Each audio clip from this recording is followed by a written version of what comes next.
Before we jump into this episode, I want to remind you that while Caitlin and Sophia are dietitians, we're not your dietitians. This means the information shared in the Food Freedom Fertility podcast is intended to entertain, educate, and inform. It is not a substitute for medical care. This information is not intended to diagnose, manage, or treat disease. Always consult with your doctor before making any changes. Welcome to another episode of Food Freedom and Fertility. This is a very exciting episode because we have one of our season sponsors with us today. But also, we recorded earlier this week with Lily Nichols, and I was counting in my head between Ayla and Lily. I guess teaser, it's Ayla that's here with us today again. Who had been on the podcast more. I think you guys have a tie. And what I said on that episode is you can see how highly we regard colleagues that care about reading research, if these are the two names that seem to pop up the most. So I'm excited to introduce Ayla Barmmer. She is the creator of a very exciting and groundbreaking and change-making brand called FullWell.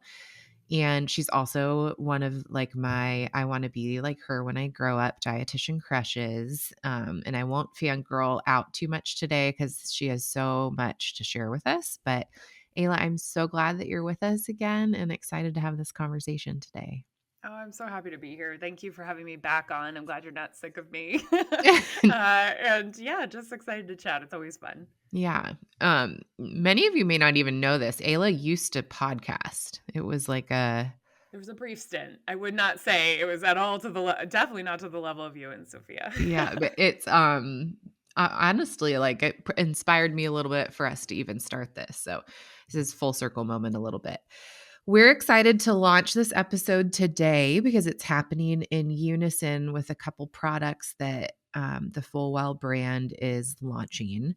And we'll kind of get into that throughout the episode. But I think what I'd like to start with, Ayla, is can you tell us a little bit about the philosophy that you have in continuing to bring products to market and what you see as kind of the foundational piece of what's missing out there? I mean, any good business is trying to meet a need in the marketplace Yeah. better or fill a gap that isn't currently being met. And you are a visionary in that sense. And so I'd love to hear a little bit about the philosophy behind these decisions. Yeah, thanks for asking that. It's been a journey, and FullWell's been through quite the evolution since I launched, and I've spent a lot of time since we're headed into this next phase now of FullWell, reflecting just on where we started and where we've been, and it's wild to think about it.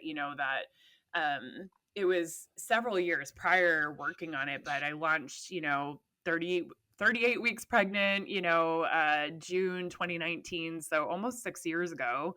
And since then, where we really started, right, was with the prenatal multivitamin that I wanted to use with my practice clients, that I wanted to do the level of testing on, that I really felt like was missing in the landscape of dietary supplements. And I would say that, as a side note, while, a lot of companies have kind of caught on to saying that consumers want to hear that their products are third party testing and they're tested and they're saying that now, I think there's still a real lack of quality testing, quality control, and transparency, so it's still a problem to solve, and something that I'm really proud that we've been able to maintain over the years is that commitment and never forgetting where I started and why I started, which is efficacious, evidence-based formulas that are easy to tolerate, bioavailable nutrients, right? And making sure that they are so thoroughly tested and we're sharing those results, like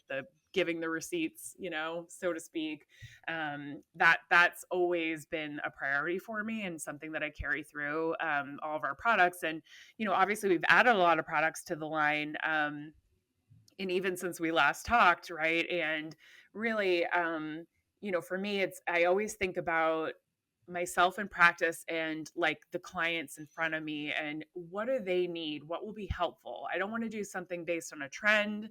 I don't want it to just be like an extra bonus thing, that to Mhm. complicate your life. I want it to be like, what do you really need, right? To help support you in thriving in your life, support. And so for me, I feel really confident in our line to fully support the perinatal stage, from that trying to conceive stage through postpartum recovery. We've got it covered, especially with the addition of our collagen peptides and women's probiotic that we launched last year. And so the next step for me is like, if you've been with us, been with FullWell through that journey, and you like us, you like what we do, the formulations, the ethos, right, and the quality, then it's like, what's next? And part of this is like, I'm 41. I'm done with having babies, and I'm like, I need support, during this phase of life, because reproductive health and caring for your reproductive health doesn't stop, just because you're done building a family. And also, it's one of those things that I think, regardless of what the future holds for you around building a family, it's important, what goes on with your reproductive health. We're so much more than um, having babies and the babies that we have. I mean, it's a huge piece of life and joy, and I love being a mother and grateful for it, but it's there's more than that. So I think for me, the next step was, how do we support women? We've already got men's support that lasts, throughout the journey of a men's life, really.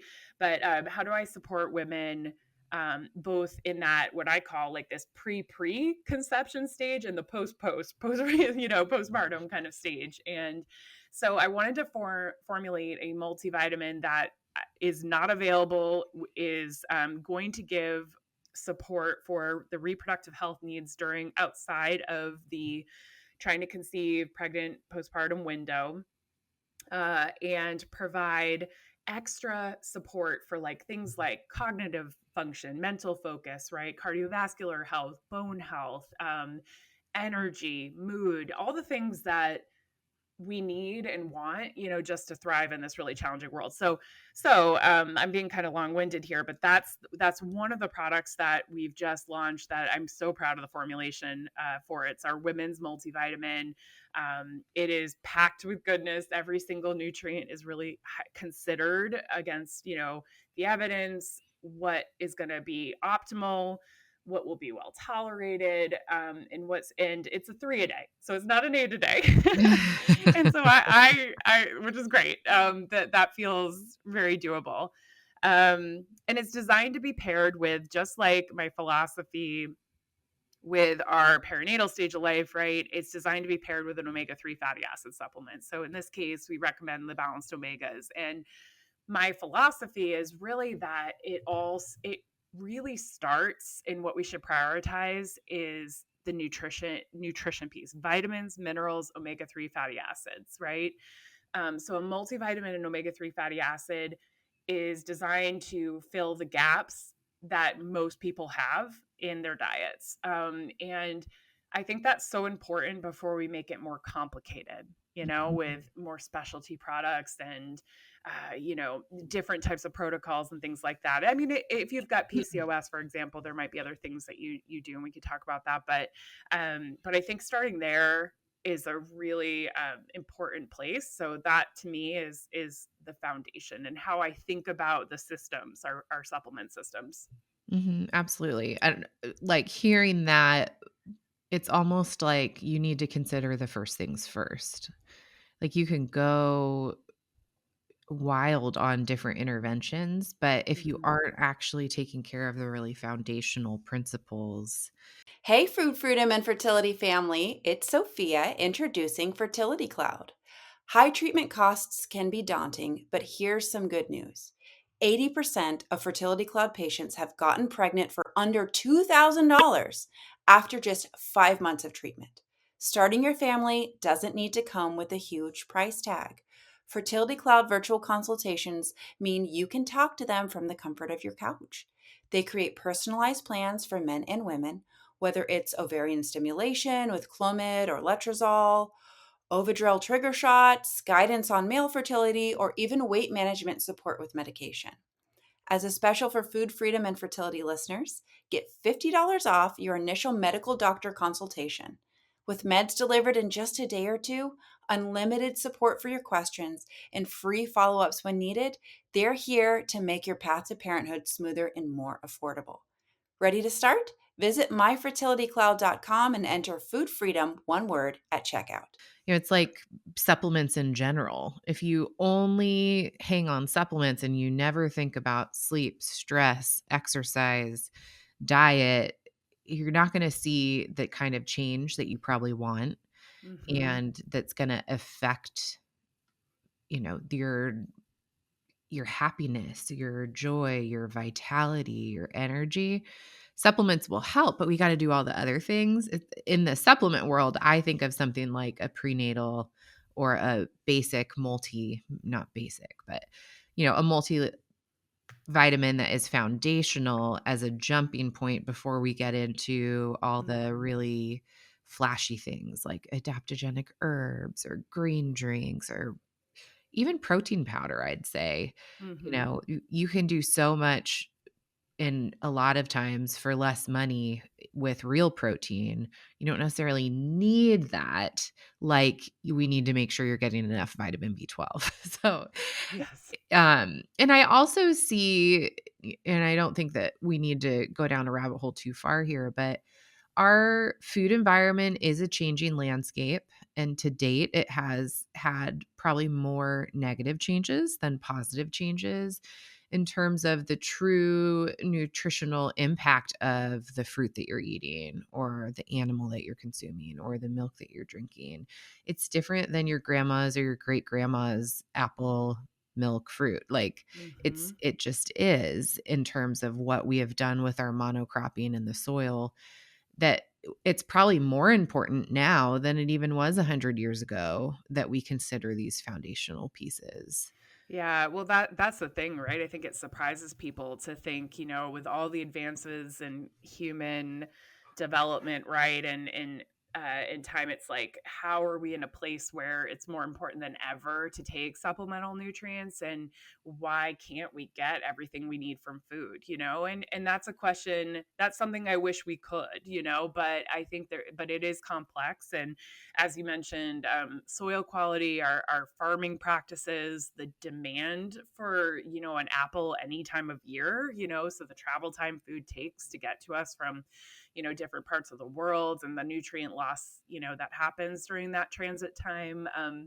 As well as just if you think collectively about the amount of stress on the body. So stress being like the psychological type of stress, but also like the environmental toxins that I know we've talked about and you guys have talked about, right? Like how our body needs nutrients to process all of these things. All of these stressors actually require the body to utilize nutrients to help us package up and deal with, a lot of these things that we're just exposed to living in modern times. And so there, and then you've got, medication use and things like that, right? Which will also inherently require nutrients to process. So it's not a given that our body's just going to do it all without that support. And so, yeah, I really think, focusing on the vitamins, minerals, omega-3 fatty acids helps fill gaps that act and ultimately becomes kind of like a windshield wiper. I use that analogy a lot because I think it's a nice way to kind of think about it. It's sort of getting rid of like 80%, 90% maybe of the things going on, depending. And then you see what's left. Okay, then do I need to do other things to help support my body? What else isn't addressed by meeting my foundational vitamin, mineral, and omega-3 fatty acid needs? And there may be things there. But as you mentioned too, it all fits in a context with like the biggest priority health behaviors like sleeping and trying to eat enough and consistently, and all of those good things. So when we think about the pre and the post, so like, is this called like the P4 women's multivitamin? That's a good way to say it. Yeah. The preconception. And honestly, there are a lot of listeners of this podcast that are hanging out in this period of we've had a kid, we're not ready yet, I'm no longer breastfeeding, I Mhm. don't know when we're going to try again.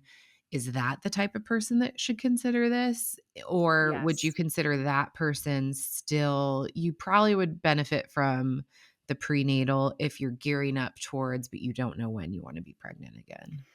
Yeah, so I had this person in mind as well. Maybe between pregnancies, not you want to keep your future options open, but you're not entirely sure, what your plans are.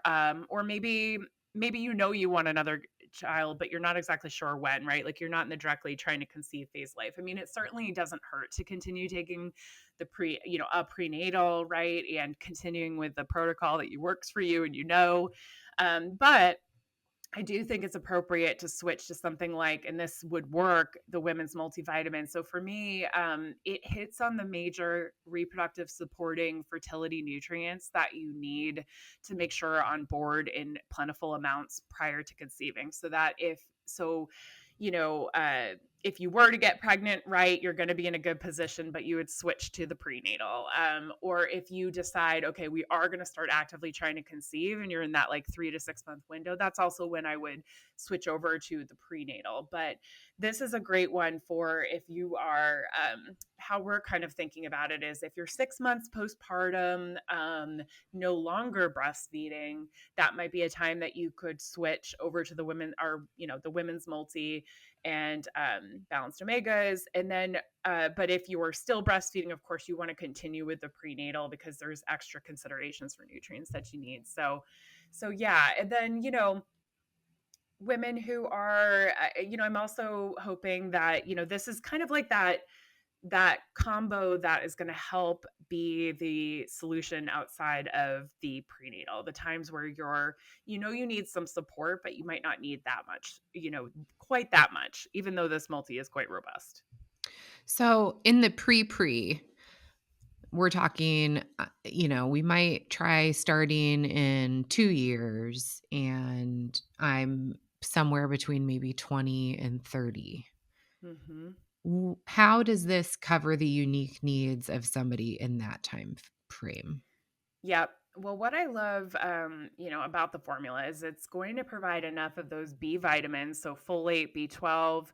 It is going to give you a nice, robust amount of vitamin D, which we know it also has the 4,000 IUs. That's something I've carried through all of our multis, the prenatal, the men's multi, this women's multi, because I feel so strongly, no matter the geographical location you're living in, that everybody needs more vitamin D pretty much. It's just Mhm. really hard to get enough, for a variety of reasons that we could talk about. And it's so important for reproductive health. So that's a piece in there. There's quite a few really specialty antioxidants in this blend too that I love for their protective effect. I mean, as we know, and I think we've talked about before, oxidative stress, the stressors in our environment, they have a cumulative effect, and Mhm. so and really, while we often talk about 3 to 6 months prior to conception as being that key window where egg and sperm are really developing and are most vulnerable, and that's true, eggs start to those primordial follicles, they start to mobilize a year in advance. I mean, it could be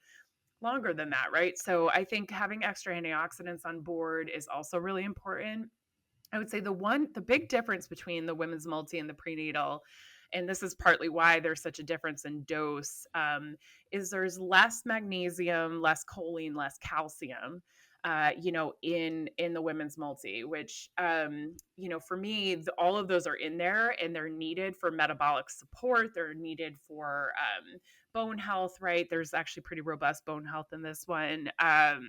But you don't necessarily need quite as much until you get into that direct trying to conceive stage. So it's enough to support reproductive health, during that phase, but it's not necessarily preparing for the demands of pregnancy, if that makes Mhm. sense. Or covering for the needs if you're having food aversions and all of a sudden you ate 3 eggs a day and now you're pregnant, you can't look at an egg. So, Yeah, like, where's your choline exactly. coming from? Yeah, hopefully, you're not having those same strong food aversions just, living your life in your first job out of Hmm. college. Right, right, exactly. And so post, you and I we're averaging 40 between us. I'm 39. Mm-hmm. We're going into this phase of uncharted waters and a period in life that is just as taboo as postpartum and Mm-hmm. puberty. People don't talk about it. We don't talk about it enough. We don't prepare girls and women. We don't normalize it. We don't talk about the beauty of it. We talk about the heart of it. You're going to have to carry around this thing. You're going to have blood coming out of you, the conversation I have with she was 5 at the time, she's 7 now, like seeing me in the bathroom with blood, in the toilet. She's like, "Why are you bleeding? Do you hurt?" I'm like, "No, I don't hurt. This is just how mommy's bodies, if they don't have a baby in it every month, this is just what happens. It's really normal. It's really good." I think about it as this time that I get to be cozy and I eat a little bit more chocolate. It's a really fun time. So like I'm trying to program in her at 5 and at 7 that this is normal and good. And honestly, as a PCOS woman who has struggled with regularity in her cycle, Mm-hmm. I celebrate every time I get my period because it's like I ovulated and I'm working. Like my body's doing something that's harder for my body and I should celebrate it. Perimenopause, menopause, really postmenopause. Menopause means you've not had your cycle for a full year A year. and it's not coming back. So that's menopause. The menstruation is stopped. But a lot of times we just say like, I'm going through menopause. What you're going through is perimenopausal. It's like your body's kind of prepping and things are slowing down. You have less follicles that are maturing. Mm-hmm. Because those follicles are very, instrumental in what hormones get made or how much of the hormones get made, we Mm-hmm. start seeing kind of things starting trending down. And it's almost like the opposite of puberty. Like things are closing instead of opening in terms of your fertility. So I know that this isn't our unique audience. However, everybody listening to this that's trying to have a baby is going to go through perimenopause. So I think Mm-hmm. it's okay for us to give 5 or 10 minutes to why is a formula like this supportive of that time? Specifically, why should we care about our health in that time? If you are a woman and you interact with pop culture, you will see people talking about how it's harder to manage your weight in this time. And, Mm-hmm. there's again, we focus on the hard and the not optimal instead of the beautiful um, and kind of a change in productivity. It's not reproductivity. We're not producing more in terms of a human, but we probably are producing more in other senses. So I'd love to hear kind of your Yeah. thoughts on that. Yeah. Oh, I love so much of what you said and touched on. And I mean, there's a lot that could be said around the cultural stigmas around the post, reproductive years and the transition, right? And how it's kind of, I think it's like it's almost like there's some shame around it, and so it's downplayed. It's like this feeling like whether or not we totally consciously recognize it or not, there's this subconscious kind of cultural feeling, right? That our worth as women is associated with our ability to reproduce and have babies, and that's complicated and big and tough to deal with. And I think that's a problem of women of our time, in a lot of ways, right? To kind of push back against because we know it's not true. And actually I think the 40s are fantastic and I'm loving them so far, despite some of the transitions that are already starting for me. And but it is a time to, it's nice because, it's sometimes your kids are getting a little older. It's fun. It's a great stage of life, but you do need a little more support, and what's interesting is a lot of the things that support, fertility at any other stage of life, even when you have different goals, are some of the same things that support you during the perimenopause, transition, right? Because what we're really kind of focused on are a few different things. One, it is sort of egg quality. We know our reserves are declining, the number of eggs are declining, and to some degree, like your ability to produce the hormones needed to mobilize and help eggs mature, right? So you start to see that in the cycle. And so some of the things that need to be supported, right, are with antioxidants, again, to help protect developing follicles, to help support against oxidative stress. But I also think of the liver support of B vitamins and these same antioxidants, and even choline and magnesium to help us when progesterone is less robust, estrogen is higher. Our body has to process estrogen, right? We got to package it Mhm. up in the liver, got to shuttle that down through the bile, into the gut where it's then excreted. And that is really critical during perimenopause to make sure that we're supporting estrogen metabolism to help protect our body. Estrogen is like this delicate balance thing, right? Like we need it, we love it. And as it starts to decline, the problems that can arise are things like you become more at risk for bone, heart, and even brain kind of changes.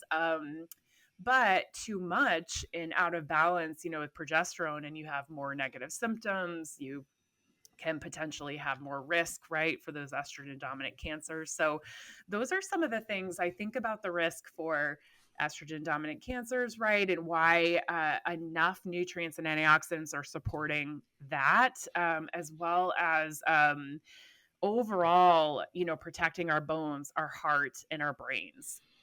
As we go through this transition, because you feel it, but there are ways to, with that, again, extra support to help really mitigate it. Mhm. Yeah. I read the hormone repair manual from Lara Hmm. Bryden. Have you read that? I It's have. her It was a long time ago, but yeah, that's been around a little while. I think so. She has the period repair manual, which is like, everything you need to know about what could go wrong with your menstrual cycle. And it's honestly like a user's guide, and you can go and it's easy to read, and there's some suggestions and dosages of things. It does not replace working with a qualified provider, but it can be a good jumping start. Her hormone repair manuals about perimenopause and menopause and supporting yourself through that period of time. And her intro to it um, really like changed the way that I thought about that next transition. And she talks about the tabooness, but really she reframes it and talks about it in this like sociological way where, when women's reproduction functional ability turns off, all this energy and like the power requirements to make that all happen. It's not like then all of a sudden you have like no energy, you've never eaten a calorie before, you can Hmm. produce nothing, right? Like your body can still do a lot. And I think I'm going to butcher this. You should read the book. I would give it to anyone in their 40s or 50s that says they're struggling, because I think just even this first chapter or intro reframe could really change someone's perspective. But that it's really a beautiful thing that you no longer are using all these resources for reproduction and you have them available to you. And Hmm. you've also lived some life. And so you care so much less about what people think of you and people pleasing. You started to learn boundaries and better interpersonal relationship kind Hmm. of management skills, and how in all the cultures around the world, the ones that tend to live the longest are the ones that have females last into kind of the grandmother stage of life, whether you are a mother or a grandmother in your lifetime, but being in that like late 40s, 50s, 60s, 70s, all that energy can now go into supporting your community around you. Hmm. And I just love that reframe that like there's so much worth and value, and maybe you've reached a maturity in your own self-awareness, self-love, all these things to really live that period of time. I don't want to use the word authentic, but like sincerely, and like Hmm. sincerely personally benefit from it. But there are other changes, hormone levels are going down and vaginal walls are thinning, Hmm. and lubrication in your vagina is changing because we don't have those massive estrogen surges that are going to help produce the cervical mucus. And there are physiological changes that go on. Hey friends, we're taking a break from this episode so I can share with you a little more about one of our sponsors, FullWell. FullWell's a reproductive health company offering superior nutritional supplements that are made without compromise to support women and men throughout their reproductive journey. I have taken FullWell's prenatals, their fish oil, and have literally tried every product they've released, and I stand behind this recommendation with my whole heart. One of my favorite things to recommend to clients is their fertility trio. This includes their egg and sperm quality supplement, their women's prenatal, and fish oil. This helps proactively support you getting ready to conceive. This trio includes things like CoQ10, ashwagandha, and NAC. It makes me think of a life vest. You don't want to go into pregnancy without these foundational supports. And if you've been struggling while trying to conceive, this is the time to upgrade your prenatal fertility game and check out FullWell. Use code FFF20 today to get 20% off your first order. I think just in any time of life, we're talking about resources, we're talking about energy, and especially in the context of this conversation, we just want to set you up for the most success that we can. And a lot of times we think the change needs to be really drastic, but like, what if you just bought one less coffee per week? I was like, you save $6 or $7, just one less. That's all I'm asking for. And you put that towards a women's health multi, like Ayla has so, like, what's the word even? Purposefully and so like painstakingly, probably, because I feel like I know you that well enough to know that you don't think through things just once and then jump. There's like a lot of thought and rethought and retesting and this, that. Like, why not put just a little bit of your resources towards something that could pay such rich dividends in protection, support, and energy? Like that coffee is giving you limited energy and is going to kind of backfire in terms of what it's going to do to your hormones. Whereas something like this is going to be layered support. So final question on this is, you say it's a 3 cap per day. What would be like the most optimal way to take that? Yeah, I really feel like you could take all three of these at once. Just thinking realistically about lifestyle and everything. And honestly, that's how I take it. I take it in the morning with some food in my belly. Although I have taken out an empty stomach and it's fine. But I think it is best absorbed with a little bit of food while you're already digesting. And all three at once is fine. Or if you feel like, you want to spread it out a little bit, like a capsule with each meal, or like one and then two. That's one way to help a little bit with the absorption of B12 in particular, because there's a limit to how much B12 we can absorb at any given time. It's actually one of the reasons why there is so much B12 in it. It's to help overcome some of those limitations that we have. So there's, similar to our other our prenatal and the men's multi, you do see in this formula quite a bit higher than percent daily value, which is like a whole nother conversation. But like, those percent daily values are not adequate. They don't cut it for, you probably talked about this with Lily, but in general, they don't cut it to meet our needs to really thrive. So so I would say 3, or break it up, whatever works best for you and your schedule. Yeah, like what's sustainable for you, right? Mm-hmm. Like, because we don't want to say best practice is this but nobody can attain that. So I Yeah, love that exactly. framing of it. So you would recommend in the pre or the post or the in between, if there's a big enough space in between, consider this women's multi with the balanced omegas.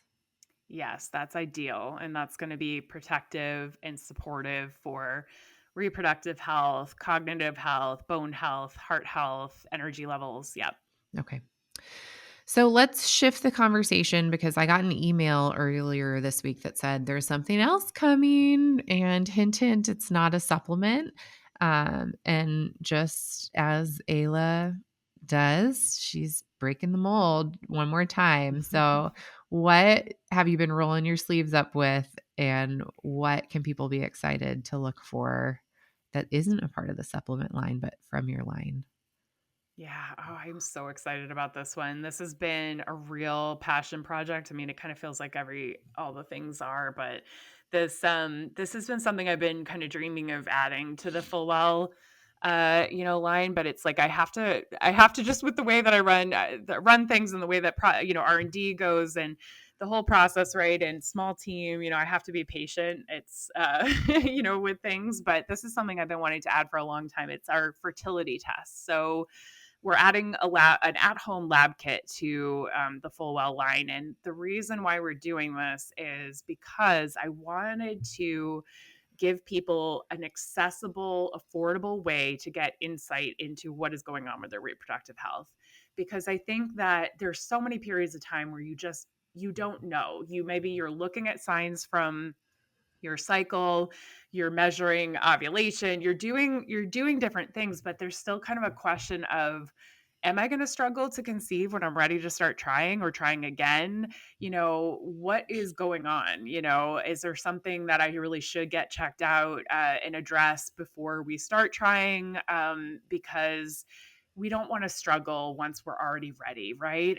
That's tough, as I think many of your listeners know, as we know, right? Once you get to the point where you're ready, it's like you want it to happen.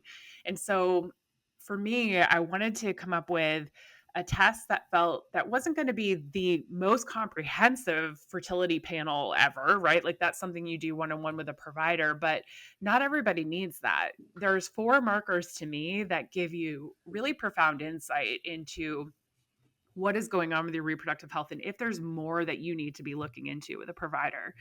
So the fertility test is an at-home finger stick, very easy. They've gotten these tests, especially through COVID. These tests became more and more reliable and accurate. And there are studies now published on this particular test and the lab company we use to power it. On the validity of this test. So that's something that comes up a lot is like, can this be accurate? Is it accurate? It's like, yes, it's as accurate as a blood draw for the markers that we're looking at. And the 4 markers that I think we could maybe chat for a few minutes about and why they're important are AMH, FSH, TSH, and vitamin D.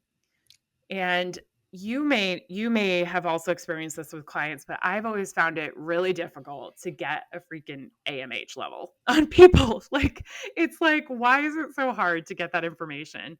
And sometimes even TSH and the vitamin D and Vitamin the D, FSH. vitamin D, It's vitamin D. Like yeah, TSH, sure.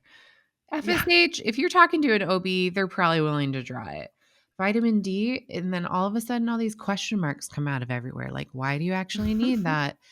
Y- Most people are adequate, or if they're low, just take the vitamin D pill. I mean, I've heard so many different things from practitioners that are unwilling to check it. And hmm so yes, I mean, hearing you say, just let me interject for 1 second because I'm chopping at the bit to get one of these in my hands, is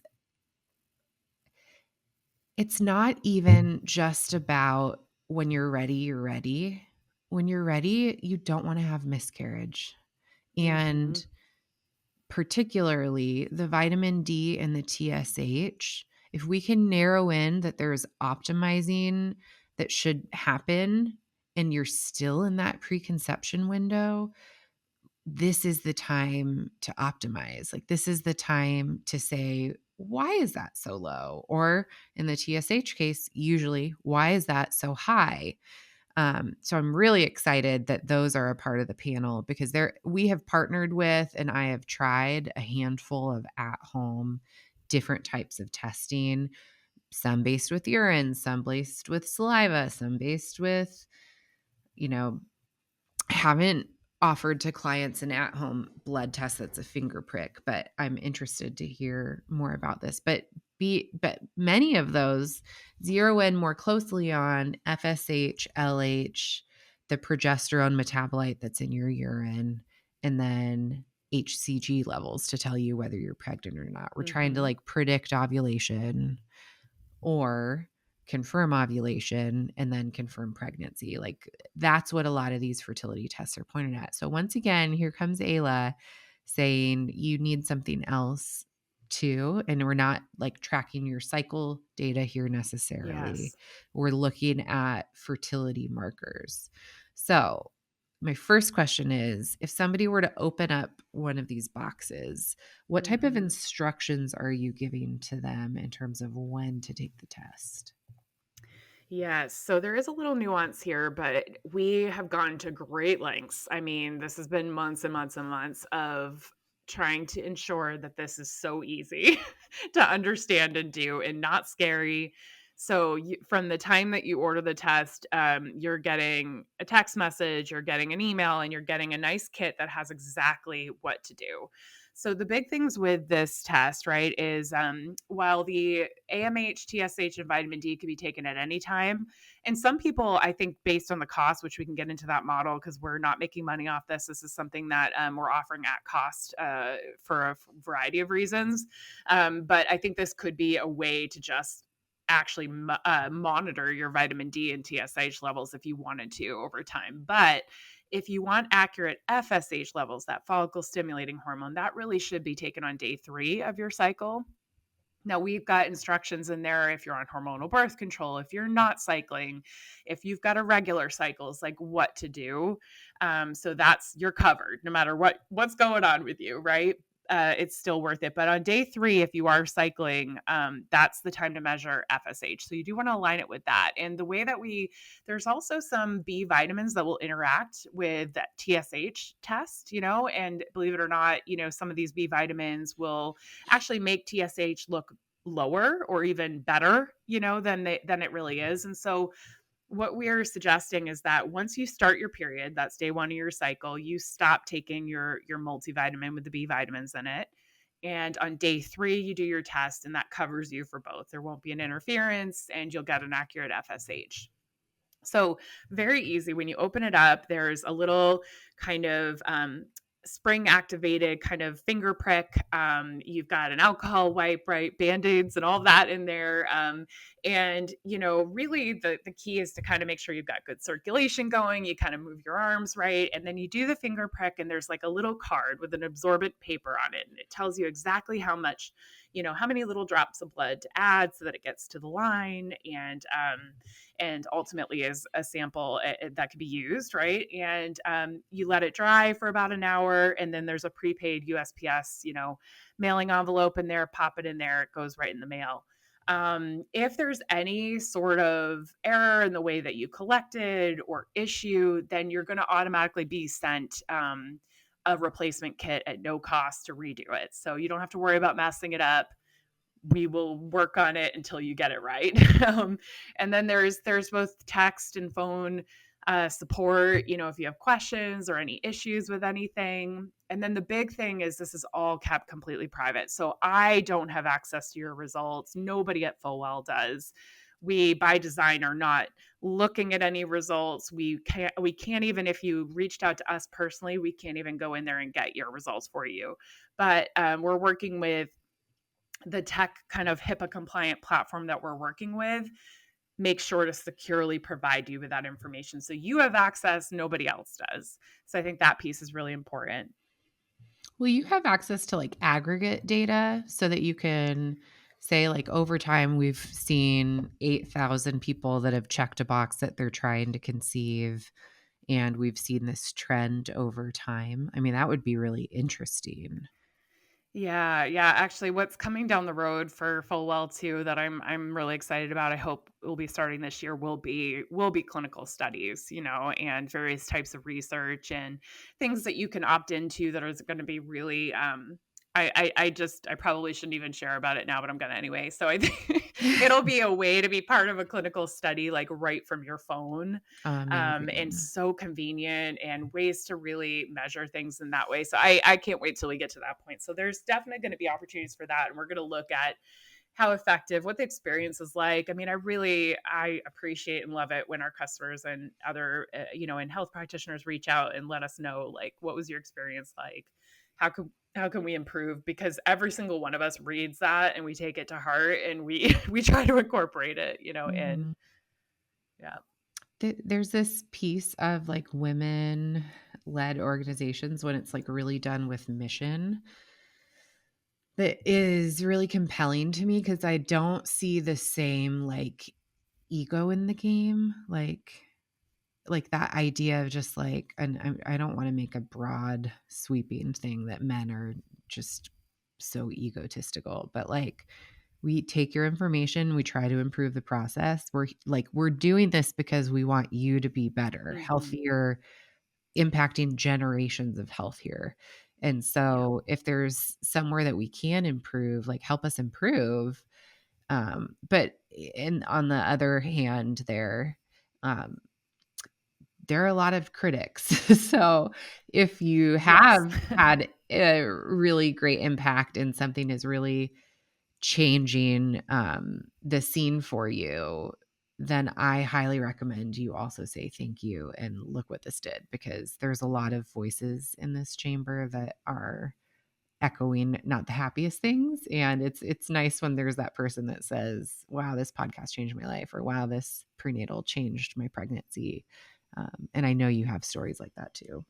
It makes a huge difference, doesn't it? I mean, it just helps you continue to carry on because I'll never be able to share the full behind the scenes of everything that goes into it, but it's a lot of work, as you know. I mean, I'm sure in running your podcast and your practice and all the things you do and everything too, it's like there's a lot to it. It's you don't really get into any of this work unless you've got a passion for helping people and like and truly authentically, right? I think it comes through when you don't. But yeah, this fertility test for me really is I want to empower people to get what they need in a system that I think has got problems. We all know we're living in a medical model that is not working for a lot of people, and there's a lot of changes with politics and how care is being received too. You know, there's a lot of like up in the Unknowns. air and what's going to Yeah. happen. And for me, I'm like, okay, what do women really need to know, you know, to make informed decisions, to open up future possibilities, to help them live and feel their best, to help conceiving be easier, for pregnancies to be healthier, for generations that come from all that work to be healthier. And that's what really drives and motivates me, because I think that despite there being so much out of our control and there being a lot of stress and challenges, and we could spiral and focus on that, the reality is there's some really exciting things happening, you know, in the fertility world. And I think that access, what we ultimately will get to, is a place where there's more empowerment, access, and control for individuals and for families, because we have to get there, right? Having Mhm. things all gate kept is just not working. And I think it's the patriarchal medicine model, really. So, but we don't have to go all down that. But I think it's this is where we're headed, and while we're and working with providers that you trust is so important. Still, getting this information and being empowered with what's going on with you is going to be so helpful. Yeah. So let's kind of focus in maybe on a couple of these markers that you're testing for, Mm-hmm. Mm-hmm. and maybe kind of point towards what it could tell you. Okay, so let's start Yeah. with AMH.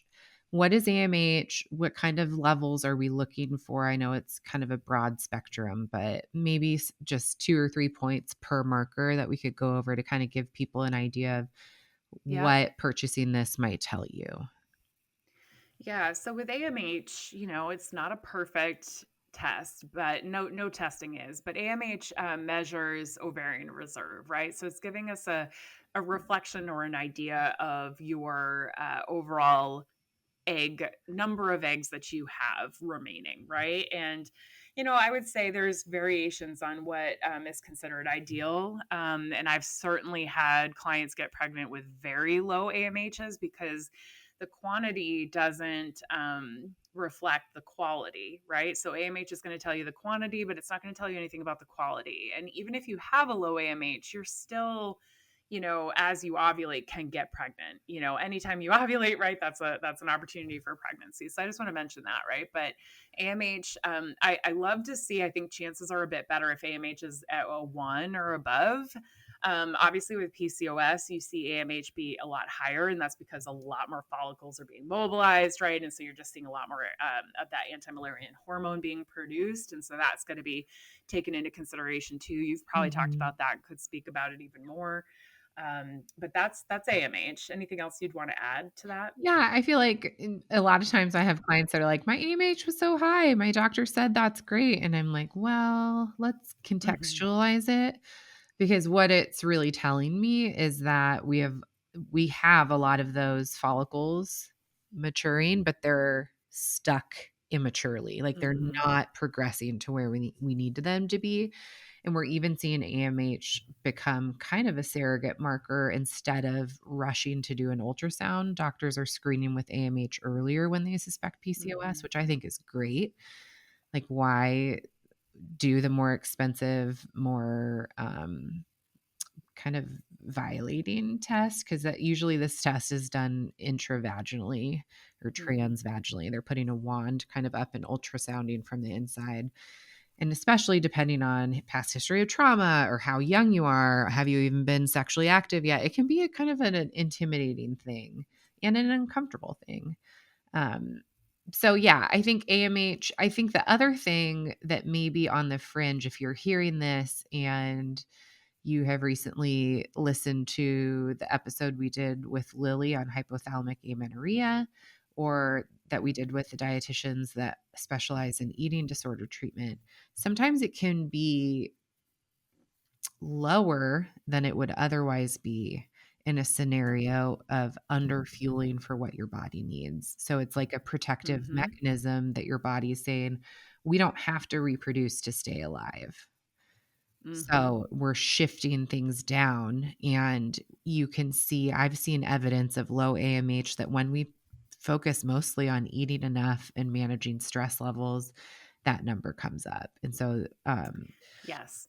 there's hope. It doesn't always mean like premature ovarian failure, but it does mean if you have a wildly high AMH or under one, honestly, I'd say regardless of your age, I would start bringing in the practitioners that can have a layer of support. And that's what this test is really meant for. Like Exactly. at-home screening, it's not meant to replace your obstetrician, your Hmm. fertility endocrinology doctor, your dietitian that might specialize in it, your naturopathic doctor. There are a lot of people that can help you with these things.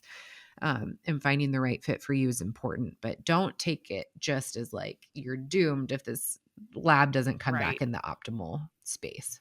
Exactly. Yeah, and we actually do direct folks like in the results to, okay, if you're out of range, here's what you might consider, going to see a practitioner. Here, we've got a directory on our site. We've got a few practices that we like that are larger and can prescribe and that kind of thing. And so there's options. But yeah, this is supposed to be this initial flag into, is there a deeper look and more context that's needed?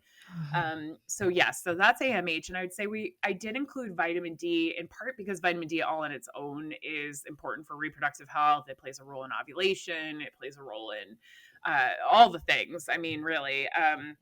But it also, while it's not conclusive, I've seen it enough in practice, and there is some data to suggest that when your vitamin D gets quite low, it can make AMH look worse as well, which probably is because of the influence that a vitamin D has on ovulation. So there's something going on there where the mechanism hasn't been totally figured out yet, but there is a connection between vitamin D and AMH. And so there's been enough times where I've seen people be really deficient in vitamin D. We kind of work on that and replete, and then AMH looks better as well. So that's part of the reason why vitamin D is there. And then, FSH is our follicle stimulating hormone, and having appropriate amounts of this, and enough of it is really important for the egg that gets mobilized or to develop, Mhm. and to mature properly. That is ultimately, we need enough of that hormonal input of FSH to help the follicle reach, then that egg reach ovulation, and for there to be the possibility of conception at that point. So FSH feels really important too, and you'll see that increase, over time, to the point where it will be quite high as you approach menopause, so that's out of the reproductive phase. And that's your body working harder, right? To mobilize eggs that are declining till ultimately there's no more eggs to mobilize, right? So that's important. And then TSH. So TSH, I mean, thyroid is so important to the reproductive system. It's like the thermostat of the body, right? It's controlling so much about the metabolic system and those two talk to each other. Like the metabolic system, reproductive system are reciprocally regulated.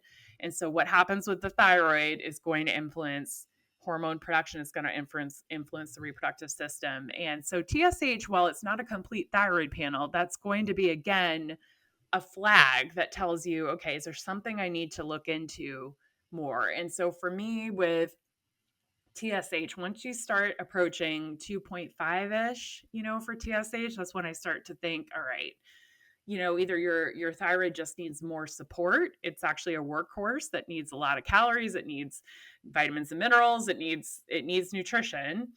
Or, you might need to meet with somebody who can evaluate whether or not you need additional thyroid support. And that's important because if you do have enough thyroid activity to the point where you can conceive, the risk there is pregnancy loss, as you mentioned. And that is one of the top reasons for pregnancy loss is an underactive thyroid.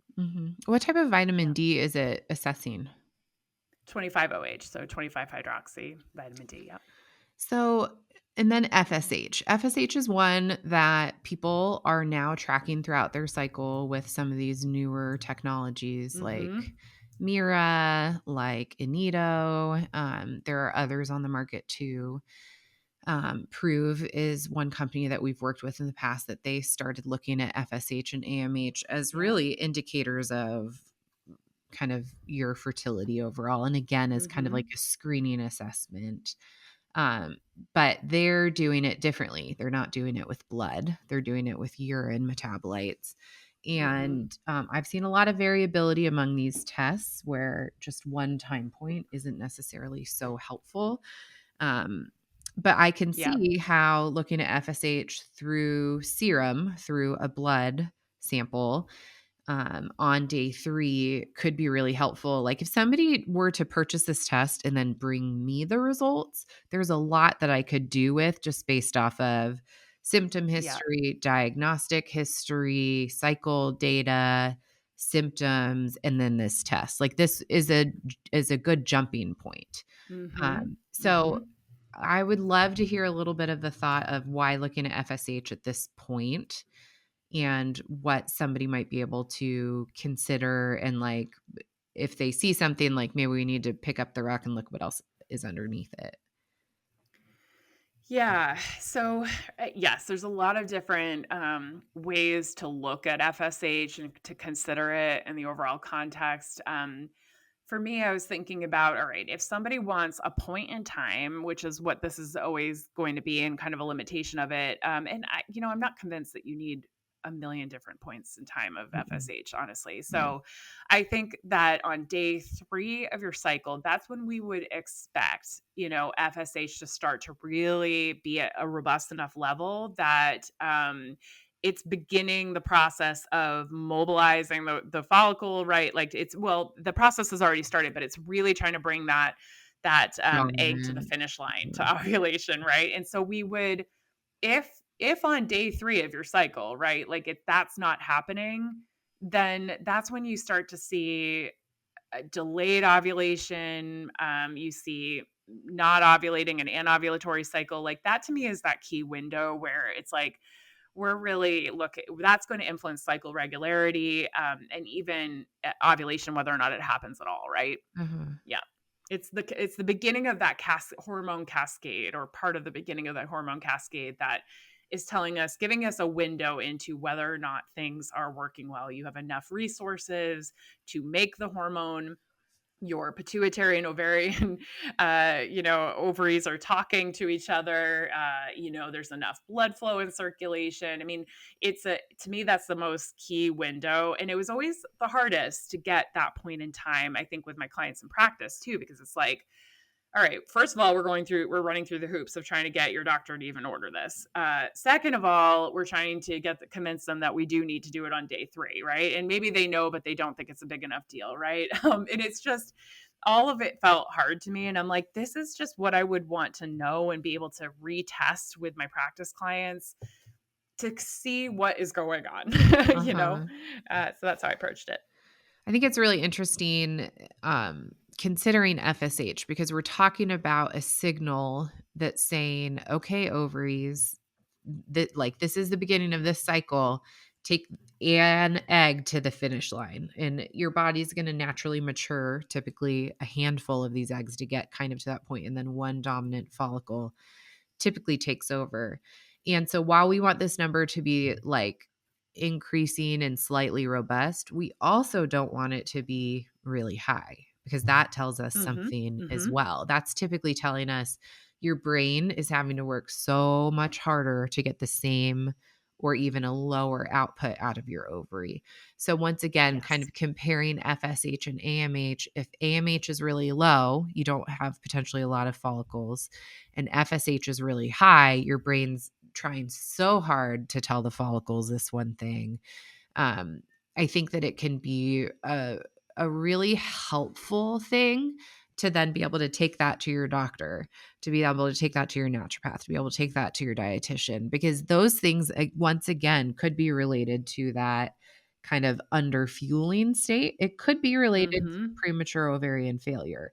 And in either of those cases, there are things to be done, and especially time is of the essence and your health is of the essence. And in any of those cases, foundational nutritional support is going to help you as a baseline. And so I can see how this is like such a complement to it all. I'm so excited. Oh, thanks for that.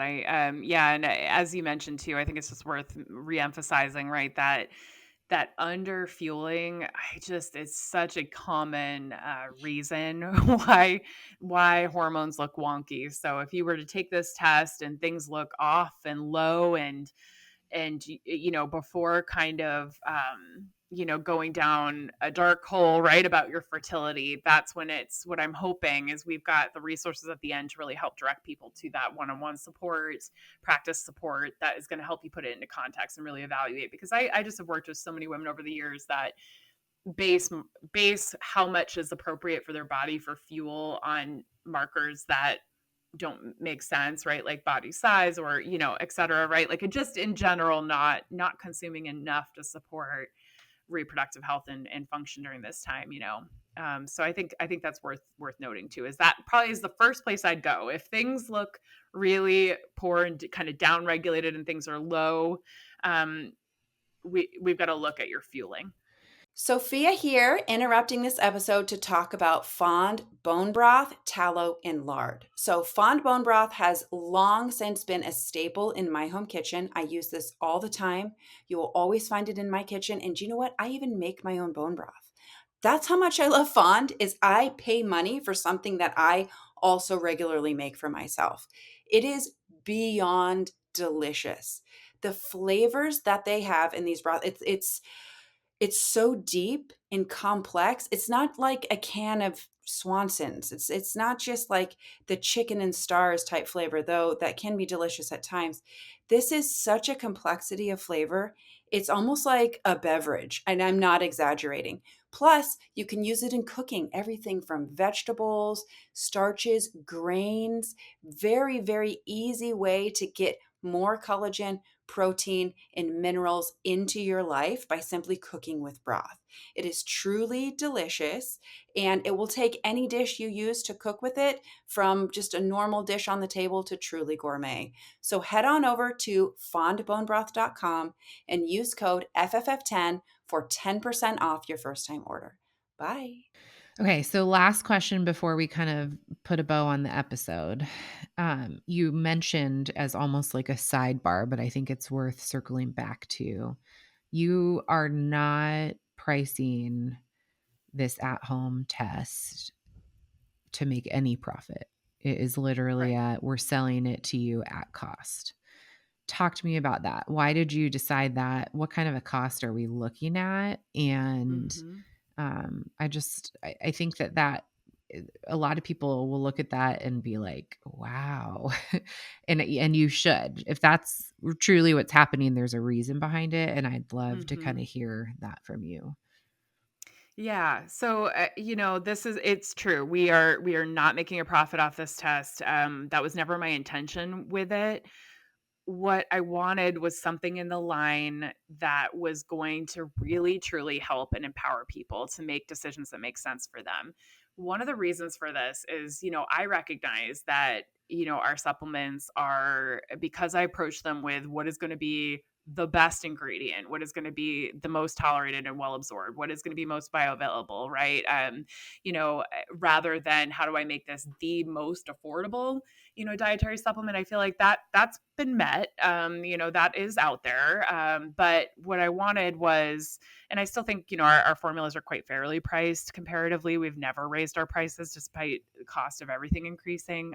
But, really, I recognize they're an investment, right? And if you are investing in FullWell supplements, right, you want to know that it makes sense, that it's worth it, especially as we've added some of these additional products too that are outside of the pregnancy state. Like, I think you've got to kind of know, all right, like there's a reason why I'm doing this. And I can say all day long why it's important to nourish your reproductive health, and these things will do it. But ultimately, I think getting a window with the testing into what is going on and having that empowering information helps guide you to what makes sense now, right? Like, should you, I imagine, the woman who's like in her early 30s, right? Or, and is kind of like, I consider egg freezing? I don't have a partner. I'm not sure about my timeline on trying to conceive, but I think I want kids in the future. Is that something I should prioritize now, or do I have time? And taking this test can really give you that insight, right? And help you decide maybe what FullWell protocol is right for you. So, there's a lot of different scenarios in which I think this information is just supportive overall. And so for me, again, it's not about, I think accessibility was number one. And so it's $79. Still not, I mean, that's not nothing, but for these four tests, and how difficult they can be to get, I think, and how many kind of specialists you might have to see and doctor visits and et cetera. And the fact that you could just get this for 79 bucks shipped to your house. It's all completely private, convenient. You do it at home. You get results in a couple weeks, if not sooner. And then you've got some actual insight into the further investments that you want to make, right? That to me just made a lot of sense and felt like the right thing to do at the end of the day. And this is why I like not having investors or anybody to tell me what to do, because I think there would be a lot of people that would be sort of up in arms about it if that were the case. But I like, as you guys know, I've mentioned it before. I like running FullWell the way I would run it, way I want to run it, which is as a health practitioner, right? Like just trying to do better. I love that. And let me give you some context, listeners. When I go to my primary care doctor and say, please run these, and I put vitamin D on it, 25OH vitamin D, I have to sign a piece of paper that says your insurance will not cover this, and it will probably cost you at least $105 for one of those tests. So, you might hear the price tag like basically $80, but you're getting 4 markers. TSH is a fairly inexpensive thing. Mm-hmm. I would say if you came to me and said, Caitlin, please run these labs for you, and I could do it in probably 46 or 47 states. New York is one that is very historically hard to get this done in. Yeah, and this isn't available in New York, actually. I'm glad you mentioned that, because New York is just, I don't know what's going on there, but they won't allow it. So Have that's the have one it state. shipped to your friend that lives in Connecticut or Pennsylvania or something, right? And get it next time you see him. Or head up to Massachusetts and hang out with Ayla. Mm-hmm. But even that, the labs I work with have like a $40 lab draw fee. Costs $25 to get the vitamin D. So we're up to $65 already. Costs about $4 or $6 for TSH. FSH, I think, is 10. I usually order it with LH, so it comes to about 20, but let's call it 10 for the purposes of this. And then AMH is actually kind of expensive. That one, depending on the lab, is usually between $30 and $50. And that would also require you to go to a lab, make an appointment, sit there, have these drawn. And so, like, truly, I mean, when I heard you say we're not making a profit, I expected the price to be double what you said. And so even at that, I'm pretty impressed, Ayla. Like, truly. Well, yeah, I did the same math myself, right? Because I've ordered all these things a million times for people, and all the things that you said completely accurate, and the hassle, et cetera. And I'm hoping too, frankly, that health practitioners like yourself, and people in practice will also find this just a convenient way to kind of help support and track those that they're working with some of these markers. Again, understanding that it's not everything under the sun. You may need to go in for more comprehensive testing, but why invest in all that, right? When this could be a first easy way to look and see what's needed, Absolutely. Yeah. Well, this is very exciting. So let's kind of put a bow on this episode. Is there anything else you want to say? Of course, we'll put links to these things in the show notes. And listeners, we have a code, which we'll also put in the show notes, that gets you a percentage off your first order. I wonder, will that even work for the lab tests if you're already, because then you'd be selling it at a loss. So, well, that's a good question. I do think that it still does apply to it, and I think that we just decided that was how it was going to be. okay. So give it a shot. I think it might, but Okay. definitely on the new products. Um, Yeah. is there anywhere else you'd like for us to kind of mention? I think since we're talking about it, we talked about it earlier this week when we recorded with Lily. If you're a practitioner listening to this, because we know we have a handful of those too, if you're listening for your own fertility information, but also if you're like that nurse practitioner hanging out in an OB office or interested in moving into the fertility space or functional medicine space, I know there's a lot of those too. Ayla also would you call yourself a co-founder? Started with Lily Nichols, who's, you'll hear an episode, whether it'll probably come out after this one. She is the other co-founder of the Women's Health Nutrition Academy. And what is that? WHN Academy? WHNacademy.com. Yeah. And there are, I mean, I don't think I've missed not an episode, a training that's on there. These gals are it, in my opinion, in terms of fighting the good fight of misinformation or lack of information or lag of information. The amount of time it takes research to actually enter into the mainstream standards of practice of things is too long. And there's just so much wealth of information. It's designed more for practitioners, but if you're just also that person that wants to know, I'm sure they would still love to educate you and take your money. So WHN Academy. Yeah. Anywhere else that you want us to mention? I think that's it. I think you mentioned earlier though, and it makes me think of it now, like how much pep in my step it gives when we get feedback. I mean, we'll take the negative feedback, we'll use it to improve. But if you have had a good experience, with FullWell and the products and anything, we love to hear it. And if you feel compelled to write a review, that's amazing. I mean, we're actually really trying to get a couple of our products like collagen, which is brand new to Amazon, enough reviews so it actually shows up in searches and things like that. And so much appreciation if you're willing to leave reviews on either the site or Amazon. It makes a huge difference for us and helping us be found, by people like you. So I wanted to just say I really appreciate that if you do take the time to do it. Hey, friends, we're taking a break from our episode to talk about one of our sponsors. And this sponsor is the PCOS app. Did you know that I made an app all about PCOS?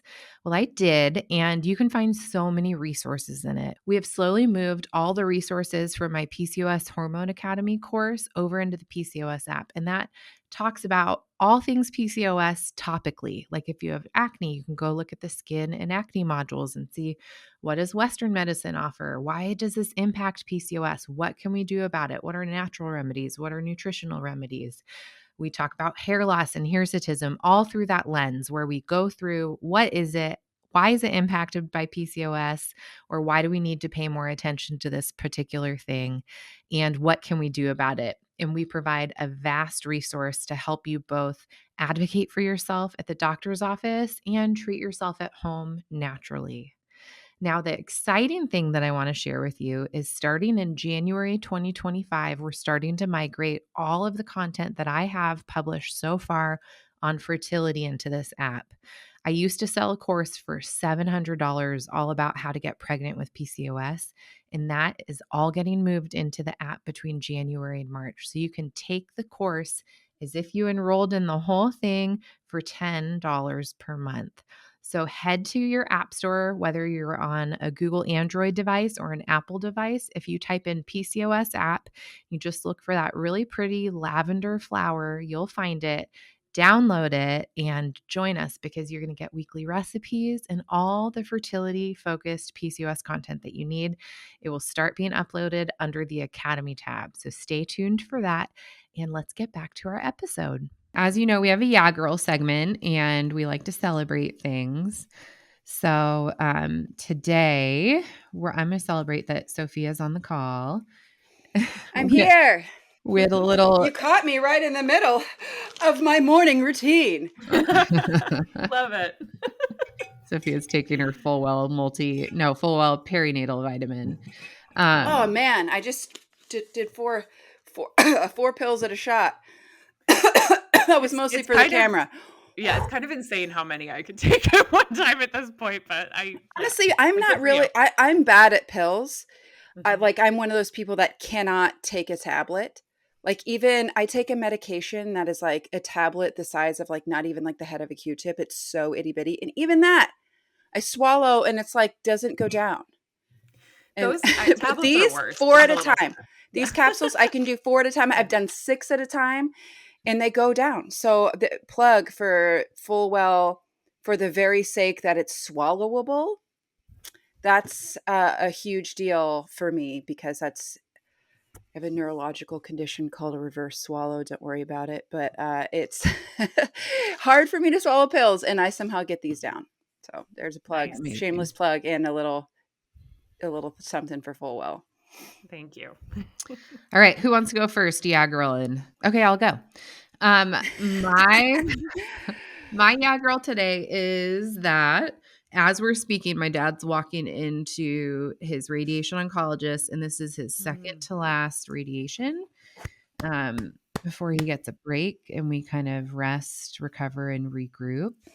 And that feels really, really good to be kind of at this point in the journey. Amazing. It crawled by, but it flew by. Yeah. It's been, at least on my end, it seems like it's been going on forever, but at the same time, it feels like, wow, already?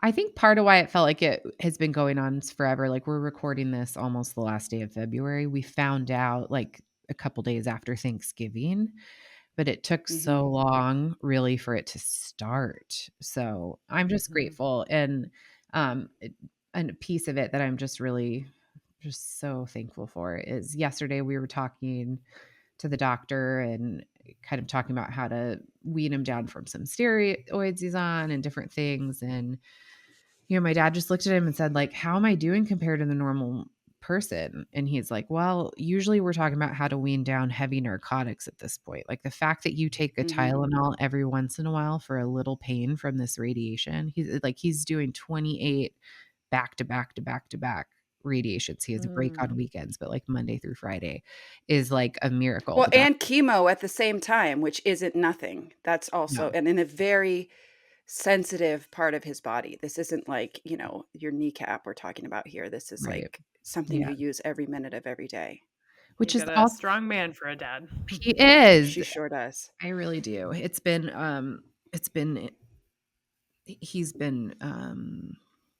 learned a lot from him, just watching him. And like the grace with which he's moved through this, even in really, really, really low and challenging moments. So I'm just so excited for him to get a break. And um yeah, I'm just, and the sun is out and we don't have snow on the ground, and it just feels like, man, did I just Can't like say the wake up same. to a whole new life? Sorry, Ayla. I I hope know so. that is not the view outside my window, but I'm still feeling pretty good from a really epic family vacation. I think the last time I came on, that was my yeah girl too. Is we had, and that might have been the last vacation I had taken too. But this one was actually the best family vacation we've ever had. We went to Anguilla in the Caribbean, which is like off the coast of St. Martin. And I have a friend who's a travel agent, and she asked us like, "What are we looking for?" and helped. And that, by the way, travel agents are freaking amazing for working parents who just want to plan something but don't have the time. They often don't take a commission. It's really like they get paid by the hotels and stuff. So it's something I didn't realize. Huh. But yeah, we wound up at this like phenomenal place that had great food. They had a hydroponic farm, so my heart was happy. And Mm. then, great like kids activities, like the world's best splash pad I've ever seen in my life. So we had a really good time, and the sun was life giving, Mhm. and it's carrying me through the rest of this brutal winter here. Did you read any good books, or like what was your most Yeah. favorite just like relax moment? Yeah, well, I'd like to say that I like spend my time on like meaty books. I don't. I read romantasy. I really like I was reading Onyx Storm, which is the sequel to Iron Flame and Fourth Wing. So that series, it's like Mhm. dragons and I mean it's totally an escape from reality. Like Mhm. I don't watch TV. It's just not my thing, but those are great That's for a But when I you just think need that you mental break. probably read enough research for all of us combined. And in fact, I Yeah. know you read enough research for all of us combined because you read the research that then I take your course. So I don't have to go digging through everything. So you get a pass. You can read the most smutty filth or dragon romance, swords, and whatever because in your regular life, you're reading meaty nutrition papers all Mhm. the live long day. I'll tell you what though, those books actually make you kind of want to become like a warrior and has really gotten me into strength training like no other motivation Oh, I has. love So that. just saying. That's cool. I That's a love yeah that. girl right there. Your Yeah. vacation. Yeah. What about you, Soph? My yeah girl is also a vacation. I just spent 600 of the best dollars I could ever spend on a down deposit. I'm going on vacation in the middle of May with my very bestest friend and her entire Mm. family, Miss Caitlin Johnson. She and Yay. I are going to Vail together Ooh. the 10th through the 17th of May. And I'm putting this out there because listeners, if you are in Vail or the Vail area, come have lunch with us. Come have a coffee with us. We want to meet you. We want to hang out with you. I know Vail is like not really a place that people like live all the time. And if you do, ka-ching. Like, it's not a cheap area. It's not like a commuter town that people are like, living in. It's definitely a resort town and it's a destination. But if you were around, we would love to hang out with you. And so my yeah Mm, girl like, let's is go on a hike. that That would be fun. yeah, Mm. let's go on a A hike or do listener a hike. plunge. Do a plunge. Find a frozen lake and do a plunge. We Caitlin did and that I did last year, that in Ayla. Breckenridge last year. We It was still need really fun. we still need to find a cold plunge company. We've been, like, holding on to the Yeah, we have this videos. footage of us in this like mountain alpine lake diving in. Oh, I've got someone's Yes, for research real. I'll send to you about like women's ideal cold plunge temperatures versus men. I don't know if you guys have gotten into that, but I think it's really interesting. And We so haven't. The maybe, most I've yeah. seen is like cycle timing that like your follicular phase Yeah. and then Yeah. up and then ovulation switch to warm through your period.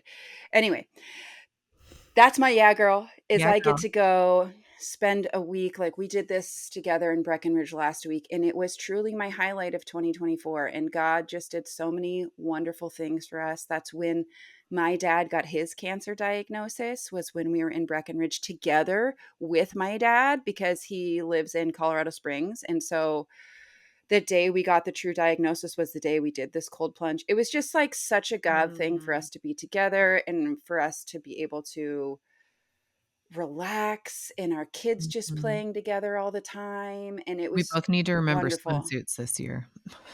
Yeah, we forgot swim. We had to go shop for swimsuits. That's right. Okay, I'll help you remember. You help me remember.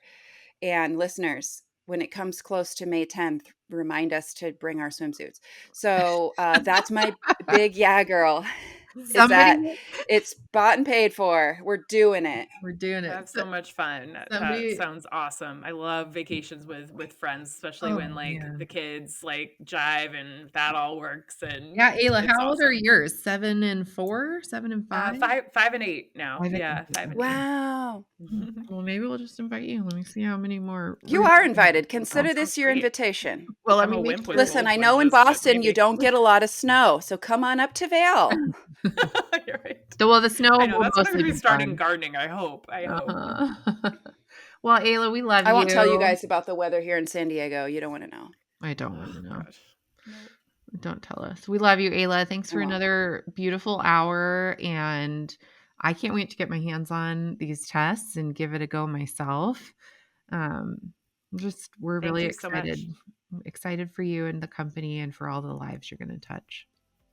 Thank you Yes, so thank much you. for having me on again, guys. I really Mhm. appreciate it. If you love us, like us, you want to hang around next week, make sure you subscribe. We also love likes and reviews. As Ayla said earlier, those things help people find us and impact more people. And we hope you have a great week.